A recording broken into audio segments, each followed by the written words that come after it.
টুটি ফুটি, দেখতেও যেরকম সুন্দর, খেতেও অনেক মজা। এইটা বাচ্চাদের মোস্ট ফেভারিট। খুব কম খরচেই এটা বাসায় তৈরি করা যায়, বিভিন্ন ডেজার্ট আইটেমও ব্যবহার করা যায়।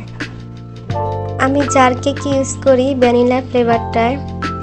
মাশাআল্লাহ অনেক সুন্দর হয়েছে, একদম ঝরঝরে।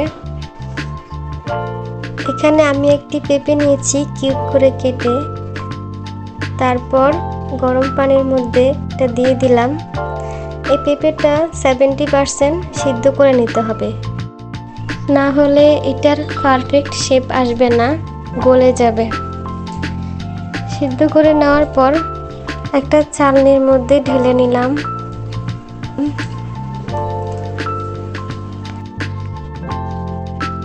এখন একটা পাইপের মধ্যে চিনি দিয়ে দিলাম 1.5 কাপ এবং পানি দিলাম 1/2 কাপ। ভালোভাবে নাড়াচাড়া করে মিশিয়ে নিতে হবে। একটু বলক আসলে এর মধ্যে পেঁপেগুলো দিয়ে দিতে হবে। পেঁপেগুলো দিয়ে ভালোভাবে মিশিয়ে নিতে হবে।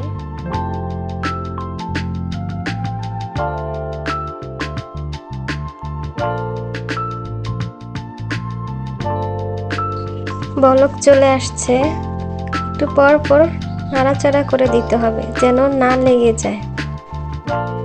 ভালোভাবে শুকিয়ে নিতে হবে।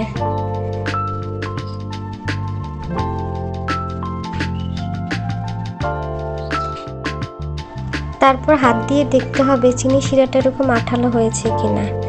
আমি 3টা বাটিতে আলাদা আলাদা করে নিয়েছি। এখানে ভ্যানিলা এসেন্স দিয়ে দিচ্ছি। ভ্যানিলা এসেন্স দেওয়ার পর কালার দিয়ে দিচ্ছি রেড, গ্রিন, ইয়েলো এবং ব্লু। এই 4টা কালার দিয়ে দিলাম। দিয়ে ভালোভাবে মিশিয়ে নিচ্ছি। মিশিয়ে নিয়ে রেখে দিব একদিন। পরের দিন সকাল একটি চালনির মধ্যে ঢেলে ছেঁকে নিলাম। এক্সট্রা পানিগুলো বের হয়ে গেল।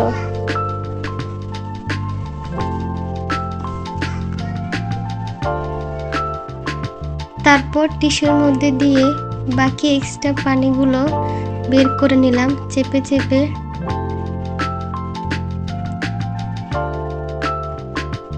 এভাবে করে নিলে একদম ঝরঝরা সুন্দর হবে, একটার সাথে একটা লাগবে না।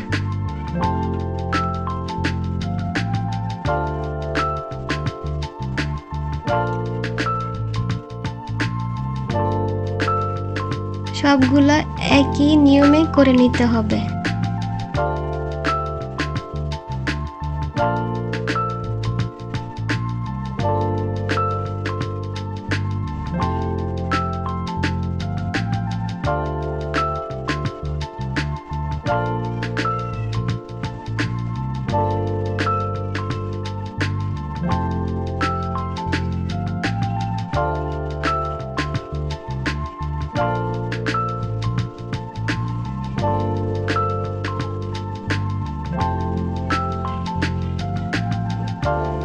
তারপর রোদ্রে শুকিয়ে নিব 3 ঘন্টা। যাদের রোদ্র শুকানোর জায়গা নেই তারা চুলার নিচে রাখতে পারেন।